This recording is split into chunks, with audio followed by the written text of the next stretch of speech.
Boa noite, meus queridos, graça e paz. Começando aqui mais um momento a sós com Deus, um momento de intimidade, buscando atrair para as nossas vidas a vontade de Deus, que é boa, perfeita e agradável.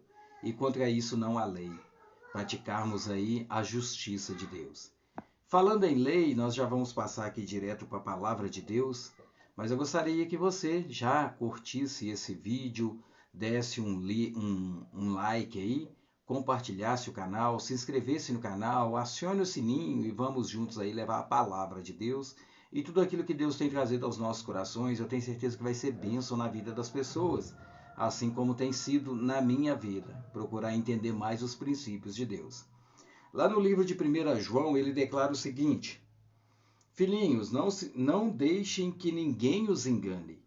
Aquele que pratica a justiça é justo, assim como ele é justo. Quem é justo? Jesus Cristo. Então, se nós praticarmos a justiça, nós seremos justos como Jesus Cristo. E ele continua o seguinte: aquele que pratica o pecado é do diabo, porque o diabo vem pecando desde o princípio. Para isso, o Filho de Deus se manifestou, para destruir as obras do diabo. Aquele que está em Cristo é nova criatura. Por isso que ele se manifestou, porque quando eu estou em Cristo Jesus, aí eu começo a praticar a justiça de Deus. Porque o reino de Deus, ele é justo. E quando o reino de Deus é instaurado em minha vida, ele traz a justiça do céu sobre minha vida. Portanto, se eu agora entreguei a minha vida para Jesus, eu começo a viver a justiça de Deus e me torno justo como Jesus é justo. E como eu me torno justo? Sendo justificado pelo sangue do Cordeiro naquela cruz. Mas se eu continuo uma vida de pecados, eu continuo fazendo a vontade do diabo, porque ele vem pecando desde o início. E é através do pecado que ele consegue me envolver, atraindo a minha presença para as trevas, porque as trevas, ela colui com o pecado. Uma das formas de se manter uma pessoa na treva é dando a ela os prazeres do pecado. Assim, ela não verá a revelação dos céus, porque Deus, ele não compactua com o pecado. Tanto é que João Batista e Jesus disse que se eu quiser viver o reino de Deus, eu tenho que renunciar, converter a minha vida dos maus caminhos e agora trilhar um caminho de luz. Mas como isso pode acontecer se Jesus é a luz do mundo? Ele poderia clarear tudo isso? É claro que pode. Mas João também declara o seguinte: a luz veio ao mundo, mas os homens amaram mais as trevas. Então, a consequência disso é: se eu quero agora me libertar das trevas, eu tenho que passar a amar a luz e começar a andar na luz. Porque eu sei que existe a luz, mas eu prefiro as trevas. Então, se eu prefiro as trevas, por quê? Porque o pecado ele ainda me envolve. Porque os prazeres deste mundo ainda são melhores que os prazeres do reino de Deus.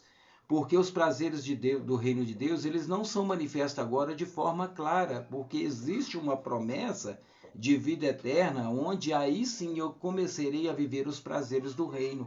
Mas enquanto eu estou neste mundo, envolve renúncia, envolve tristeza, envolve dor, porque Cristo não prometeu para ninguém um caminho fácil.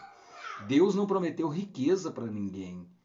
Tanto é que os discípulos do Senhor, os apóstolos e todos aqueles que vieram após Cristo, todos tiveram vida difícil.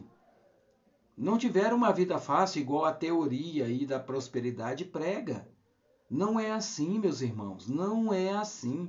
Então tem que negar-se a si mesmo. E quando eu nego a mim mesmo, eu estou negando os prazeres que o dinheiro me oferece, por exemplo. Uma vida com mordomias, uma vida farta, para viver em função do reino de Deus.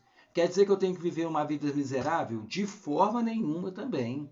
De forma nenhuma. Mas uma vida sustentável em me contentar com aquilo que Deus me dá.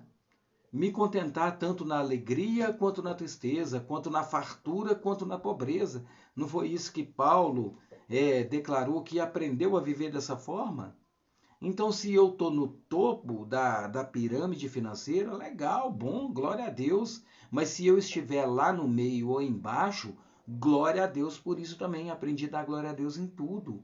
Se Deus me colocou no topo, aí nós vamos concluir o seguinte: eu estou no topo, mas eu onerei alguém? Eu passei a perna em alguém? Ou eu fui honesto através de um trabalho árduo, através da minha capacidade que eu busquei a sabedoria do alto para se ter? Aí se trate como bênção. Mas se eu precisei passar a lábia em alguém, passar a perna em alguém, onerar alguém, ser desonesto com alguém, será que isso é bênção de Deus ou é caminho das trevas? Nós temos que aprender isso. Então, nem tudo que Deus nos dá, nem tudo que eu conquisto pode ser traduzido como bênçãos de Deus. Mas, às vezes, o próprio inimigo coloca isso em mim para aumentar a minha soberba, para aumentar o meu orgulho, para aumentar a minha vaidade, para que eu alimente em meu coração coisas que não compactuam com o reino de Deus, para eu me manter ocupado com essas coisas e não procurar mais as coisas do reino de Deus. O inimigo trabalha muito isso na vida da gente, nós temos que ter cuidado. Então, se ele é justo, que eu seja justo. Mas se eu continuar pecando, eu estou fazendo a obra do diabo. E ele vai me alimentar dia após dia para que eu permaneça no pecado. E que crie uma cegueira nos meus olhos também a ponto de o seguinte, de eu estar cometendo pecado e achar que não estou cometendo pecado. De eu estar desagradando o coração de Deus a ponto de eu achar que não estou desagradando.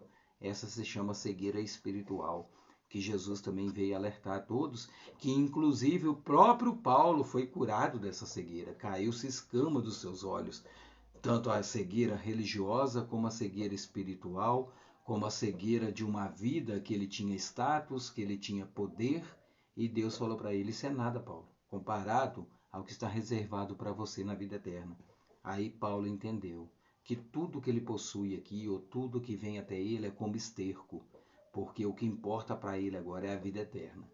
E é isso que nós temos que trazer para nossa mente. Nós enfrentaremos várias coisas neste mundo, mas será que eu estou pensando na vida eterna ou estou pensando no agora?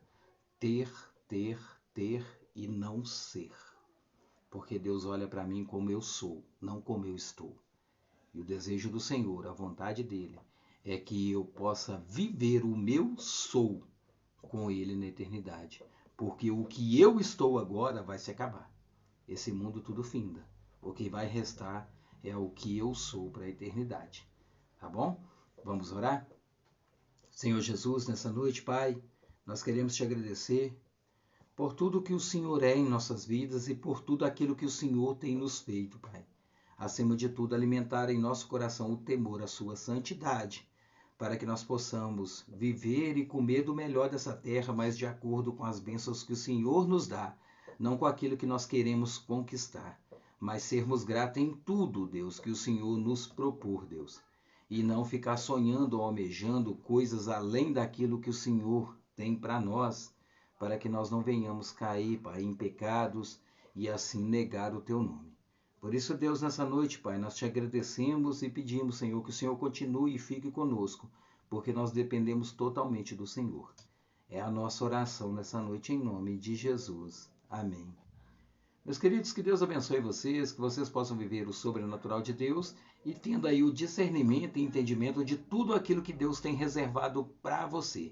Tenha em mente o seguinte, a vontade de Deus é boa, perfeita e agradável, e tudo aquilo que Ele tem colocado na sua vida, se você tem reservado e buscado a santidade, pode ter certeza que é para o seu bem, tá bom? Que Deus te abençoe em nome de Jesus. Amém.